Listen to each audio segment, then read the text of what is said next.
Estamos recebendo aqui a vereadora Beth Essel, que, como já mencionamos ontem e semana passada, a ideia aí é trazer os vereadores novatos, aqueles que estão na sua primeira legislatura, e o mesmo que a gente fez com os prefeitos, saber desses primeiros 100 dias aí, desses primeiros meses aí à frente do legislativo, qual a impressão, qual a análise que faz a respeito daquilo que estão vivenciando lá na Câmara dos Vereadores. Bom dia, Beth. Seja bem-vinda. Tudo bem? Ô, Beth, deixa eu pedir a você aqui que, por gentileza, fique bem próximo do microfone. Bem próximo do microfone. Ah, sim? Tá? Porque ainda pode até puxar ele assim, Beth. Isso. Bem próximo. Dá uma ajuda. Isso, aí facilita. Ótimo. Bom dia, tudo bem? Bom dia, tudo bem? Muito obrigada por essa oportunidade de estar nesse momento falando de um momento que é tão importante para a minha vida, que o Partido dos Trabalhadores e das Trabalhadoras me proporcionou. Como é que você analisa esses primeiros momentos lá como diria o falecido senador Cacildo Maldanha, na Assembleia Municipal, né? Assembleia. Como é que você está vivenciando essa Câmara de Vereadores, sendo uma vereadora de oposição? Eu quero começar justamente por essa pergunta. O teu relacionamento com o governo municipal, como é que ele se encontra? Bem, então, assim, primeiro te dizer que quando tu falas na quantidade de dias, nos parece que ele foi muito mais intenso do que esses dias que tu estás mencionando, né? Com relação à minha relação, eu sempre me mantive muito aberta ao diálogo, né? Tanto que vocês sabem que eu fui até o prefeito, fiz a visita. Então, assim, de minha parte, não vejo assim, nenhuma dificuldade em estar conversando com ele, e sempre que possível a gente manda o recado, recebe recado, e a gente tenta se manter um diálogo, porque eu acho que é o mais saudável também nesse momento. Então, não vejo nenhuma dificuldade. Agora, nesses dias aí, na Câmara, eu sei que, lógico, se a gente começar a analisar por todas as demandas, saúde, educação, inclusive, que é uma área que você atua há muitos anos, né, e conhece muitíssimo bem, mas a saúde, educação, a infraestrutura, enfim, o que você está sentindo aí da população e lá na Câmara, que há uma necessidade de mergulhar mais aí no problema? Dirley, você já foi vereador, né? Sim. Então, assim, as demandas, elas chegam de vários aspectos: segurança, saúde, moradia, infraestrutura. O que para mim tem chegado, porque para o nosso gabinete tem chegado muito, é a questão de saúde. Outra questão é a infraestrutura da cidade com relação ao cuidado com as calçadas, com as ruas. Com relação à educação também chegam demandas, e nesse momento, assim, uma das coisas que chegou muito presente é com relação à implantação da escola cívico-militar, né, que os educadores vêm trazer a sua preocupação. Então, são esses assuntos que têm, essas demandas que têm norteado. Então, vamos falar de escola cívico-militar. O que você tem ouvido aí dos profissionais da área da educação sobre a implantação? Inclusive, o prefeito fez recentemente uma enquete na rede social, elegendo 3 escolas. Na verdade, tinha 3 para eleger uma. Eu ia terminar desse jeito, até porque eu fiz um print, eu tenho até aqui. Ele fez, você deve ter acompanhado, fez uma enquete elegendo 3 escolas em que os seguidores do prefeito iriam escolher uma. E, se não me falha a memória, a ganhadora foi a Georgina. Não foi a Georgina. Então, eu tenho aqui, peraí. Aires Gevaert. Desculpa. Aires Gevaert. Eu tenho aqui. Eu inclusive, olhei, fiz o print e tal. Enfim, o que o pessoal da educação tem... quais são os questionamentos ou quais são as preocupações dos profissionais da educação que têm levado para a vereadora em relação à funcionalidade da escola cívico-militar e a indicação de mais um espaço para uma escola dessa? Então, tem várias questões que envolvem esse fator, né? Um deles, Dirley, é assim, vamos pegar a questão de uma consulta popular acontecer em uma rede que é do prefeito. Vamos analisar comigo. Quem é que vai votar, né? São os seus seguidores. E aí eu já fiz, inclusive, o questionamento na tribuna de que essa consulta ela deveria ter se dado numa amplitude maior, envolvendo comunidade, envolvendo outras pessoas, outros meios, aonde as pessoas pudessem, de fato, estar acessando também. Pontuo que entendo que falta uma discussão mais aprimorada para avaliar a implantação ou não dessas escolas. A militarização, não existe comprovação que ela amplia ou possibilita a qualidade de ensino. Sabe? E ontem, inclusive, eu estava até fazendo um estudo e fiquei pensando assim, nossa, mas quando essas escolas surgiram, elas têm um objetivo que era estar resguardando, dando segurança. E aí a pessoa que estava apresentando, ela trouxe várias preocupações com relação assim, a um ambiente que a escola estava inserida, aquela de muita violência. E aí eu fiquei pensando, mas a nossa realidade nesse momento não é uma cidade que ela está... ainda bem, né? Com esse nível de violência tão efetivo, que a gente precisaria estar pensando nisso como uma forma de resolver algumas questões. Então, assim, eu entendo, e como você falou, né, pela minha experiência da educação, que isso deveria ser algo discutido amplamente com a sociedade. Uma das coisas que eu falei na tribuna também, vamos fazer uma avaliação com relação às escolas cívicos que já foram implantados aqui no município, para verificar o quanto que isso está trazendo de resultados positivos ou não. E as demandas que nos chegam é uma insatisfação por parte de alguns educadores, é um procedimento que se tem que não condiz com aquilo que eles gostariam que fosse. Então, eu acredito que são várias questões que a gente poderia discutir, né? Inclusive, uma ideia, talvez, fazer uma audiência pública para discutir esse fator. Quando você fala...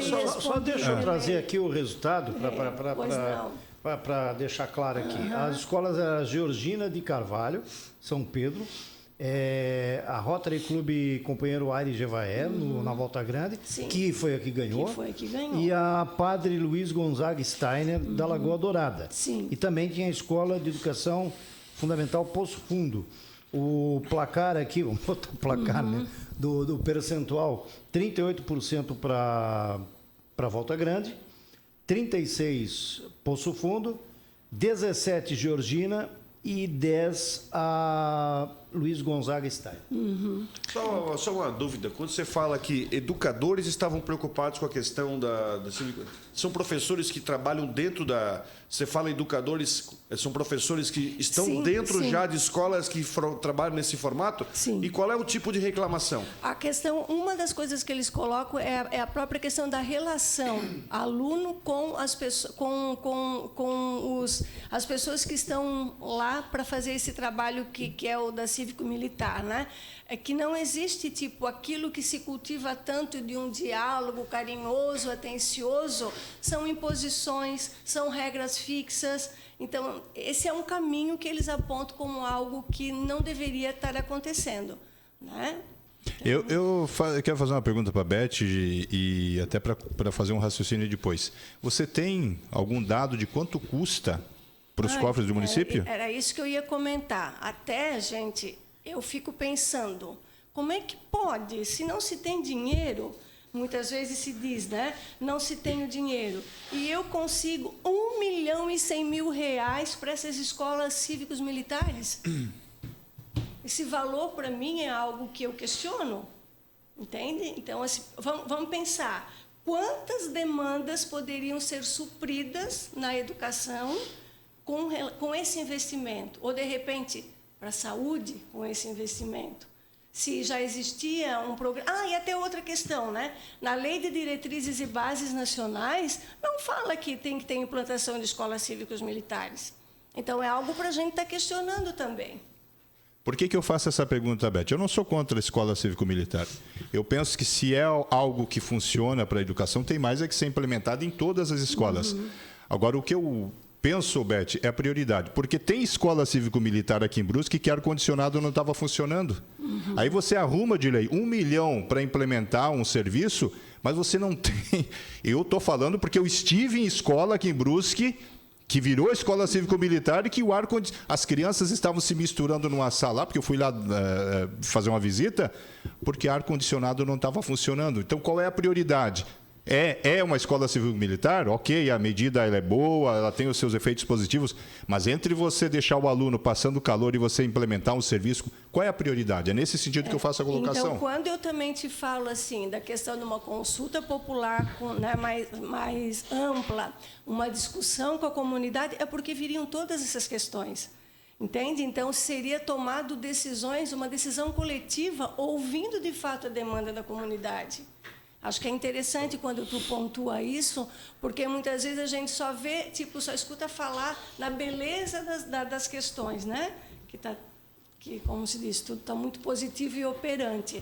Mas, no cotidiano, a gente tem sentido que o poder público sempre vai ter muito o que fazer. Então, ele tem que estar pensando quais são, de fato, as suas prioridades e elegê-las pensando na qualidade de vida mesmo, né? Seja lá do aluno, da família ou da comunidade envolvida. Eu vejo que a primeira pessoa da política aqui em Brusque que, de fato, faz um confronto com... Tem um contraponto interessante. Exatamente, que faz um contraponto sobre essa situação. A gente já entrevistou aqui o coordenador, né, das escolas cívico-militares aqui de Brusque, eu já ouvi o prefeito, a secretária de Educação, penso que a gente vai ouvi-los de novo, certamente, mas é o primeiro agente político que eu ouço numa emissora de rádio que vem aqui e questiona a escola cívico-militar, que traz um contraponto.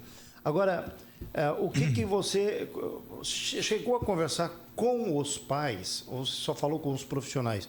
Porque eu conversei com um pai, uma senhora, que falou sobre esse... Sabe o que a pessoa disse para mim, Dirley? As minhas amigas dizem que há mais disciplina em sala de aula. Pois é. Mais né? disciplina, há mais respeito com o profissional. E a gente até há pouco estava aqui, antes de você chegar, estávamos falando sobre isso, né? Não no ar, falando fora do ar. Por causa de uma coisa que aconteceu aí, justamente dentro de um ônibus escolar, uma briga de 2 alunos por conta de uso de cigarro eletrônico. E tem mais, aí chega o ouvinte também fala o seguinte, porque esses jovens não respeitam o banco preferencial e várias situações. Sabe o que nós estamos... Aí é uma impressão minha, um comentário. Porque aqui no Rádio Revista a gente pergunta e comenta o que a gente vai perguntar e comenta o que a pessoa responde. É assim que funciona. Exatamente. E o pacote é completo. Esse né? é o diferencial do rádio. Gosto, eu não gosto, mas esse é o nosso diferencial. Aqui a gente se dá esse direito, porque a gente tem capacidade para isso. Podemos estar enganados, mas aqui a gente pergunta, comenta o que a gente pergunta. É assim que funciona o programa. Perfeito. Não é aquele pergunta e resposta, levanta e... Não, aqui a gente pergunta e responde a nossa pergunta. Até mas porque, vamos lá. né, Dilei? Deixa eu só completar, vou me apoderar um pouquinho da tua fala. Cada pessoa que vem aqui, ela vem com um compromisso.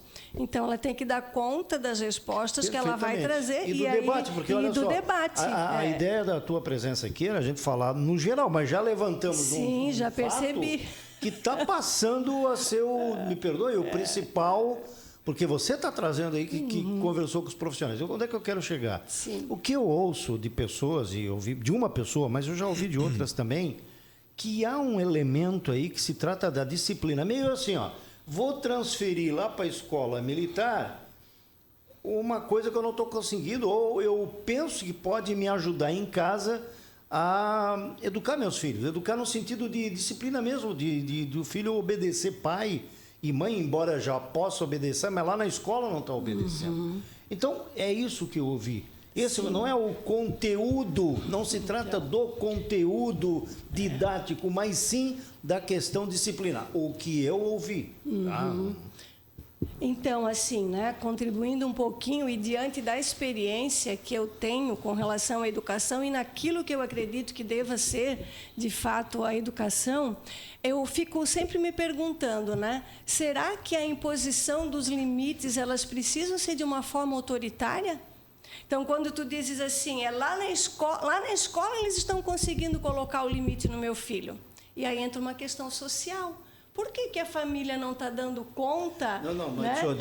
não é isso que não é isso que eu ouvi assim. Então é desse jeito. Eu ouvi o seguinte, que o pai e a mãe dão mais atenção para uma escola com esse tipo de didático, porque não acredita naquela outra escola que faz o formato esse que é definido pela legislação, entendeu? Porque confia mais numa escola onde o professor é respeitado. Sim. Onde o professor, porque estão dizendo aí que o professor não é respeitado nem numa escola de ensino fundamental. E eu já discordo disso, né? Porque eu acho assim, o professor, ele consegue se fazer respeitado, sim. Aí vai a avaliação de cada um do que significa um professor ser respeitado também. Porque, tipo assim, eu lecionei 30 anos num outro sistema de educação, eu não trabalhei em escolas militares. E quanta coisa a gente conseguia fazer com a presença do pai, com a vinda da comunidade, com a atuação que a gente tinha. Então, assim, muitas vezes, eu até me coloco a discutir com qualquer pessoa que queira a questão assim, ó, será que garantir, né, essa questão apenas do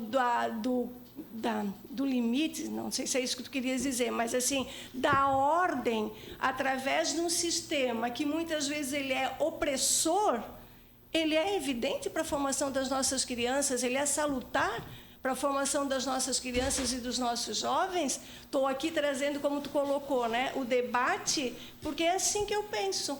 Seria muito simples eu chegar e dizer, não, eu acho que tem que ser, concordo, mas eu não concordo, porque eu já vivi uma educação diferente, eu comuniquei uma educação diferente, eu comuniquei uma educação libertadora.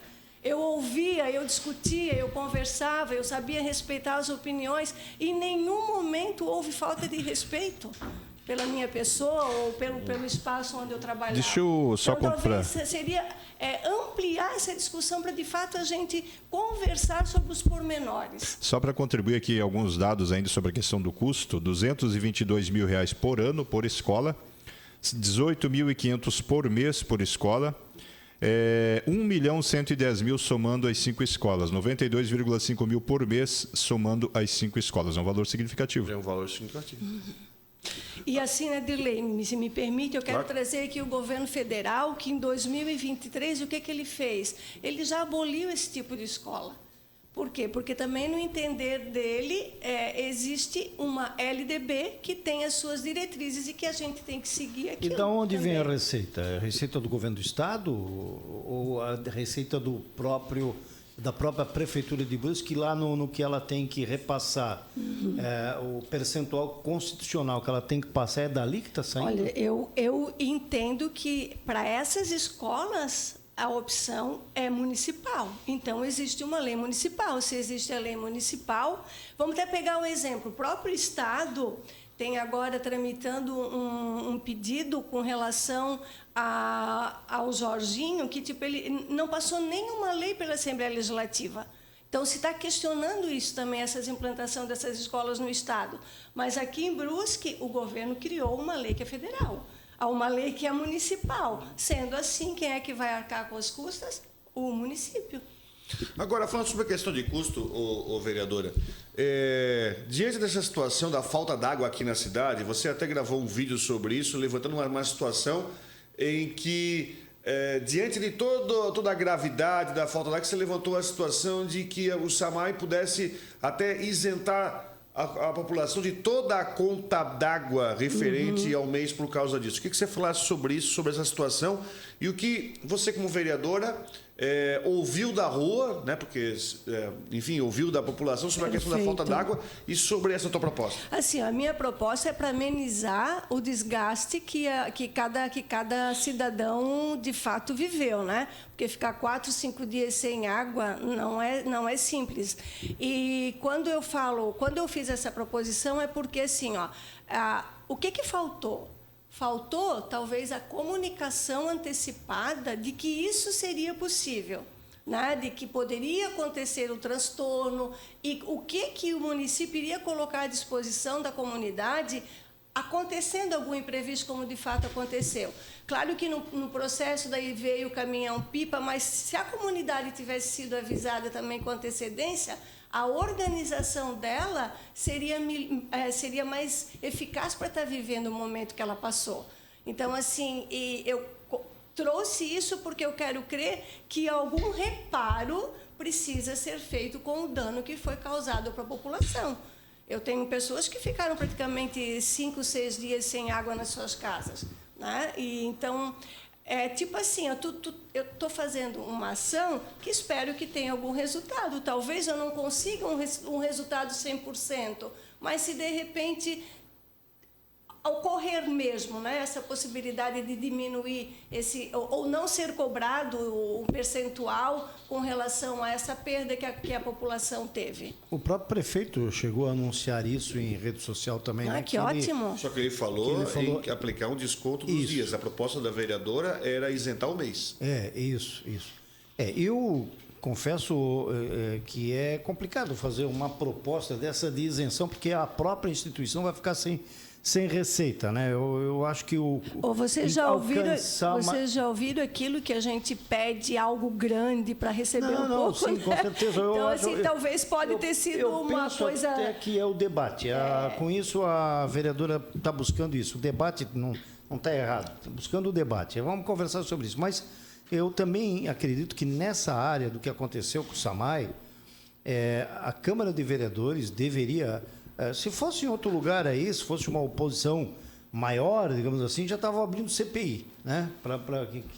Mas eu acho que o diretor-presidente do SAMAI e o diretor técnico do SAMAI deveria ser chamado na Câmara para um debate com os vereadores.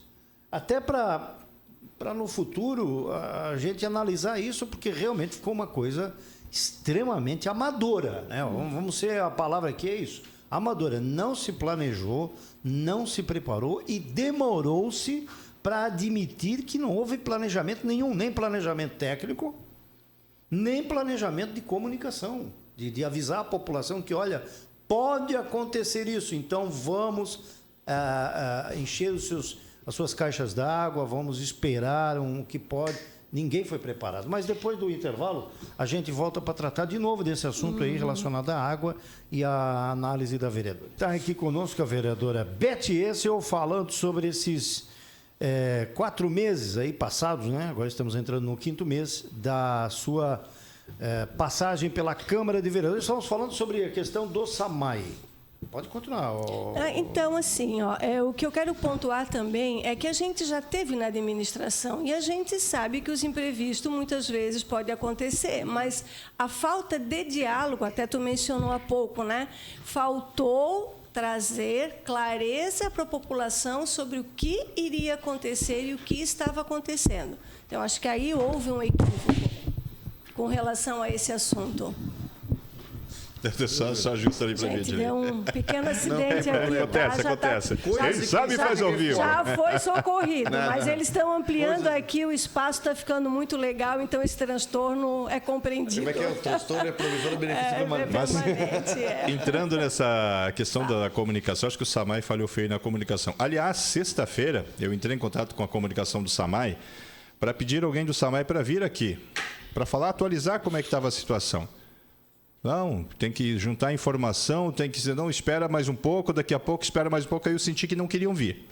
Poxa, fugir do problema, desculpa aí o Breno, que é o diretor do SAMAI, o Juan, que é o diretor técnico, quem mais ali, a Larissa. Pô, é hora de vocês ir para o microfone e não ter medo de falar.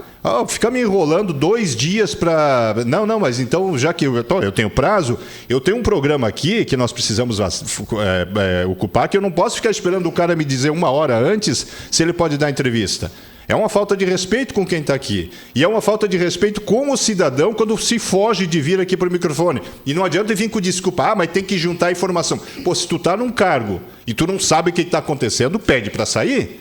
Pelo menos é só para contribuir com o raciocínio, Beth, sobre essa questão da água aí, o Direi. Perfeito, compreendi. Agora,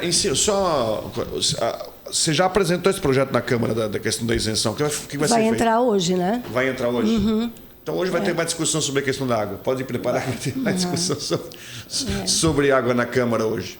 Então, vereadora, voltando a esses meses de trabalho, esses 5 meses de trabalho, tem colocado muito pé na rua? Muito pé na rua. E uma das coisas que eu tenho sentido assim, muito bacana da nossa equipe é que a gente está praticando o ouvir, o se colocar no lugar do outro e o ajudar nas soluções.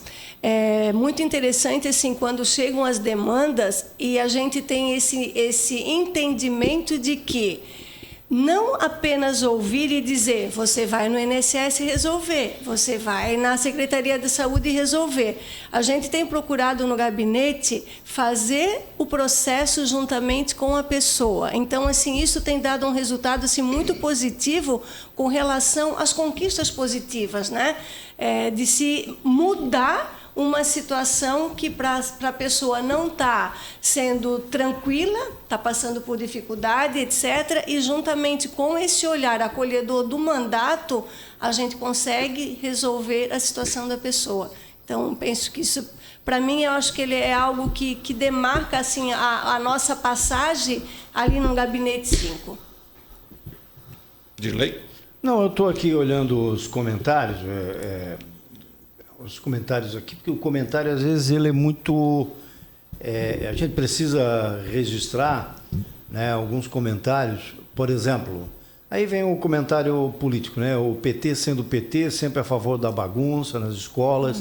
Tem que ter, sim, essas escolas, crianças, tem que ter regras. Está dizendo aqui o José Marciano Bonicoski. O Wilson Correia... Aí está dizendo que a gente está perdendo tempo aqui com a vereadora. O Rafael Roncalho pergunta para a vereadora por que, já que o ensino de hoje não é bom, por que tem crianças indo para o 2º grau? Ele está falando 2º grau, mas estão falando aí ensino médio hoje, né? Sem saber a tabuada e o português correto. Mas se a educação básica não está funcionando, por que não aderir a uma educação com mais limites, onde claramente é visível o que está falando? Parabéns, vereadora. A Eudes Pavês está dizendo, disciplina se aprende em casa, querem que a escola resolva algo que a família não ensinou. Depois que descobri que só repeti de ano, agora já é a Moreninha SC33, por falta, perdi a fé no ensino deste país, porque os alunos não precisam estudar. É só ter preferência que eles passam. Por isso, hoje chega de ensino médio sem saber o básico. Alguns comentários aqui que eu estou lendo para fazer, para registrar, viu, vereador? Sim, tudo certo. Registrar democracia, em respeito aos nossos ouvintes isso aqui, aí. tá? Em alguma mensagem aí, ô Valdomiro? Tem várias mensagens aqui. Deixa eu vou abrir aqui a primeira aqui, que eu acabei não registrando antes. E o Arnoldo Machado está dizendo que esse partido é contra tudo o que é bom. O Genaldo também está fazendo essa menção. Fiquei assustado quando escuto a vereadora que escola cívico-militar não é garantia de ensino. Aí ele faz o comentário dele, tinha que ser petista, né? O pessoal leva nesse sentido, né? Cadê aqui? O Orides diz o seguinte: bom dia, estou escutando a entrevista da vereadora. Ter que escutar uma mulher falar que escola cívico-militar é só segurança nossa para ser militante do PT. Foi a melhor educação que o Brasil colocou. Eu gostaria que meu filho estudasse nessa escola, mas infelizmente não dá para todos os alunos. A opinião aqui do Orides.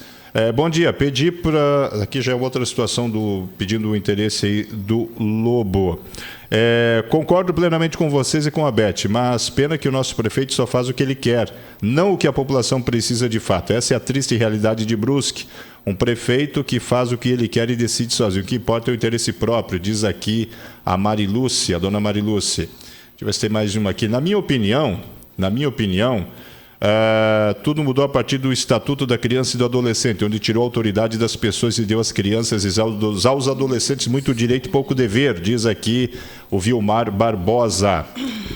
Valdomiro, aqui já é o pessoal está me cobrando um café aqui que eu estou devendo, viu, Dilei? Então é bom pagar, hein, Valdomiro?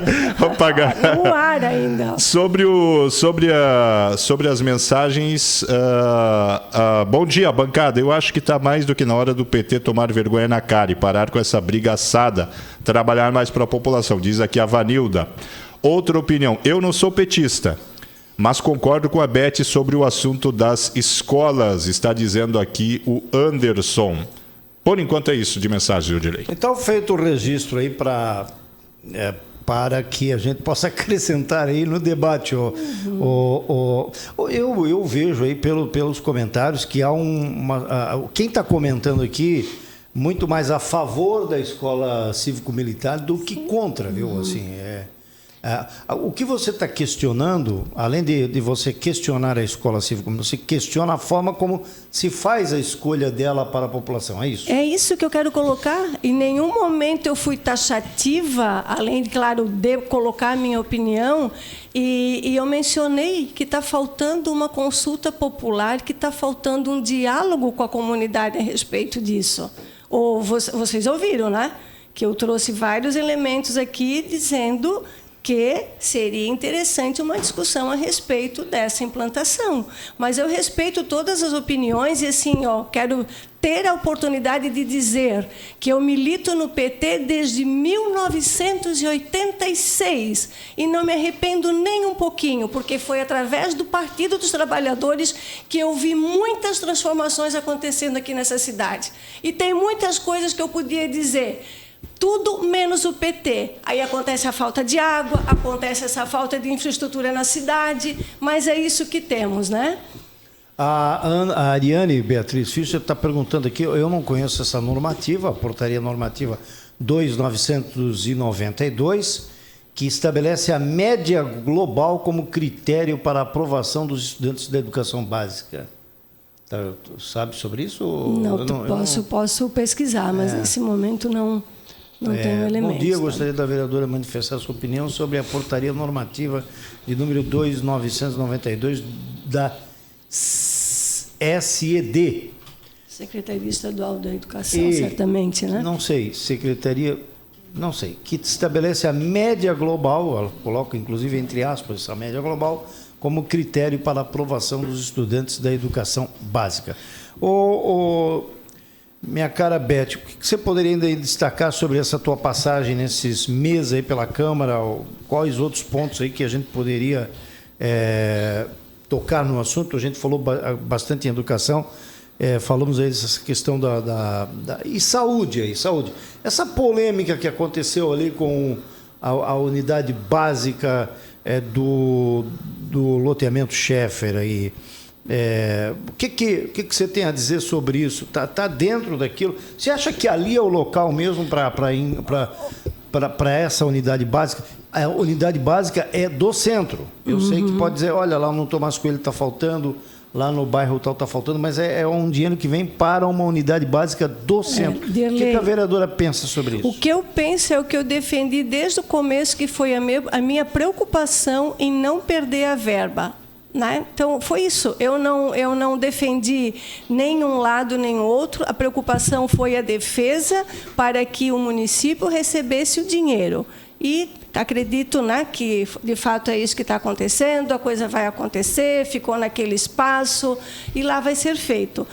Nós temos andado pela cidade e a gente percebe várias, por exemplo, Tomás Coelho, que é uma entidade, uma comunidade que nesse momento não tem essa unidade básica, mas eu já ouvi a secretária falando que, com certeza, no ano que vem, Tomás Coelho terá a sua unidade básica de saúde, que o recurso pode ser, sim, através também, né, do governo federal, mas se não vier do governo federal, o próprio município vai arcar com a construção da unidade básica de saúde no Tomás Coelho. Né? Então, o que eu tenho para te dizer com relação a essa polêmica foi o que eu fui lá para a Câmara defender, a minha preocupação com a perda da verba. Certo. A nossa amiga Ariane agora ela explica aqui que a tal da normativa é a soma agora eu entendi também, é a soma das notas nas disciplinas para chegar a uma média global aí que, por exemplo, ela disse aqui que um aluno pode ter nota anual, né, uma nota 2 em língua portuguesa e nota 10 em matemática ou em artes, aí faz aquela soma. Pode ter 2 em matemática, 2 em língua portuguesa, 10 em artes e 10 em educação física. Aí você faz aquela soma, 2 mais 2, 4, mais 10, 14, mais 10, 24. 24 dividido por 4, 6. Chega a 6, que é a média. É o que, na verdade, é o que... Aí eu concordo, aí eu acho que o que a Ariane está querendo dizer é o seguinte, qual é a proporcionalidade que se tem de ter uma nota 2 em matemática ou nota 2 em português e ter 10 em educação física, né? Aí você é que, na verdade, assim, eu sou da época que a média era 7 para passar. Você é da época também de que a média era 7, agora é 6. Você junta todas as notas, eu sou da época em que, se eu tirasse 2, tirasse 10, como já aconteceu em todas as disciplinas, e não passasse em uma, não atingisse naquela média, eu ia para uma recuperação, ou ia para uma segunda época. Exame, né? E agora você tem uma média. Você foi muito ruim naquela, mas pela média você atingiu os 6 pontos e passa. É isso que a Ariane está falando. E aí ela faz o que eu penso que ela está chamando a atenção para a crítica, e eu concordo com ela também. Não dá para alguém que tem nota 2 em matemática ou língua portuguesa, passa de ano, porque está bem em artes e educação física, né? Sei lá, enfim. Bom, 8h41, alguma coisa mais aí, Rodrigo? O Rodrigo está desanimado? Eu estou achando. O Rodrigo parece desanimado. Na verdade, hoje eu vim para... Na verdade, hoje, quando eu soube que a Beth estava aqui, eu queria saber sobre o negócio da água, mas ela já respondeu sobre a situação da água. Sim, sobre o valor ali. Sobre esse valor. Porque, assim, a gente até conversou sobre isso, porque eu vejo... Mas aí você deu a explicação, né? Porque a tua visão era descontar totalmente o valor da água. A visão dela era chamar o debate. Chamar o debate.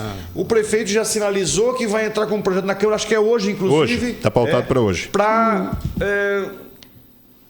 definir uma espécie de um desconto a ser colocado. Que bom, que ótimo. Mas... Por que mas? Tem um mas. Se a culpa for comprovada do SAMAI. A história das bombas, o SAMAI já alegou que a culpa é da empresa. Bom, aí tem que cobrar da empresa, então. Espera, mas eu estou contratando o serviço da empresa ou da empresa de bomba ou do SAMAI? Sim, o cidadão está contratando o SAMAI. Eu estou perguntando, aí eu estou olhando no ponto de vista do direito do consumidor. Eu estou pagando por um serviço, eu contrato um serviço de distribuição de água, está falhando. Aí, teoricamente, se eu vou no PROCON para reclamar, o PROCON não, reclama da empresa de bomba. Está bem errado isso, né? É que nem a história da Beira-Rio margem esquerda. Até hoje não arrumaram 2 pontos lá, e o prefeito já explicou aqui, porque existe um procedimento aí relacionado a um... Não sei se usar o termo, mas estavam fazendo um estudo técnico para saber se a culpa foi de quem fez, se a obra foi mal feita ali naquele setor que... Você sabe, né, disso, né? Ou para cobrar o recurso da empresa. Então, e agora? Como é que vai fazer? Eu que preciso andar na Beira-Rio, vou cobrar de quem? Está lá mesmo. É um problema. Então, é uma situação, mas eu também não quero só... A gente não pode só apontar para o governo, viu? Porque é a legislação que manda isso. Ele não pode mexer numa obra se ele não tem ainda a definição do que aconteceu ali, né? E essa questão do SAMAI... Aí a história como é que é? Vai cobrar do SAMAI? É lógico que vai cobrar do SAMAI. E o SAMAI tem que cobrar da empresa, que a gente não sabe como é que foi feito esse contrato, né? Mas aí tem que ser feito do SAMAI para a empresa. E tem outra coisa, foi uma coisa que foi uma manutenção programada. Não foi uma coisa que aconteceu assim, quebrou a bomba. Não, foi feito programado. A discussão vai ser grande. Eu acho que essa discussão... Mas a discussão é válida. Levantar essa questão, acho que ajuda a fomentar ainda mais a discussão sobre esse caso. Então, se vocês me permitem trazer mais alguns dados a respeito do mandato e até assim dizer para as pessoas, né, que comentaram ali, o PT sempre é de contra, entrem no site da Câmara de Vereadores, acompanhem lá a vereadora Beth em exercício e percebam se as ações que tem lá, que a gente já apresentou, é ser sempre do contra, né? Nós temos um canal aberto que é a própria fiscalização e acompanhamento no site. Nós temos mensalmente a divulgação, né, das ações do mandato nas minhas redes sociais, que é o Instagram Beth Essel e o Face também Beth Essel. A gente tem feito o gabinete aberto nos bairros. A gente tem um contato telefônico que as pessoas também podem estar encaminhando as suas demandas, né? Que é o 47997878340. E eu gostaria de destacar também que eu tenho procurado, sempre na tribuna, apresentar as ações do governo federal que eu entendo que tem uma repercussão positiva na vida do trabalhador e na vida da trabalhadora. Eu participei nesse mês de abril, juntamente com os sindicatos, sobre a questão e a preocupação com a saúde no trabalho, que é algo que está bastante em evidência. Participei também de um grupo de mulheres, um encontro sindical com as mulheres, onde foi tratado sobre a questão do poder da voz feminina. São ações assim que eu destaco desse mês de abril, que eu considero como bastante relevante. Muito bem. Algo mais, ou Valdomiro, você quer registrar? Eu agradeço a Beth. Beth, muitíssimo obrigado por ter vindo aqui no Rádio Revista. Volto a dizer, segunda-feira nós ouvimos aqui o vereador Antônio Roberto, que é da bancada de governo. Hoje estamos ouvindo a vereadora Beth Essel e vamos ainda ouvir, ou vamos convidar aí os outros vereadores que estão nesse início de legislatura, que estão... como diria o locutor antigo, né? Estão deputando. Estão deputando. Ou seja, estão iniciando a trajetória como vereadores e a gente quer entender aí como é que está esse trabalho deles e vamos convidá-los. Todos, se aceitarem, serão bem-vindos aqui para falarem do seu trabalho nesses meses. Beth, muitíssimo obrigado, um grande abraço. E eu novamente é que agradeço, né? E se tem uma palavra que eu posso dizer com relação à minha atuação no mandato, a palavra seria inteira, porque a minha dedicação tem sido exclusiva e com seus desafios, mas buscando sempre vencer, aprender, né? Como tu tivesse a experiência nos primeiros meses, a gente fica tateando, né? Para compreender muitas coisas, mas eu me sinto feliz, me sinto realizada, tenho uma equipe que está sempre muito presente, tenho parceiros que ajudam e o meu mandato, então, está à disposição.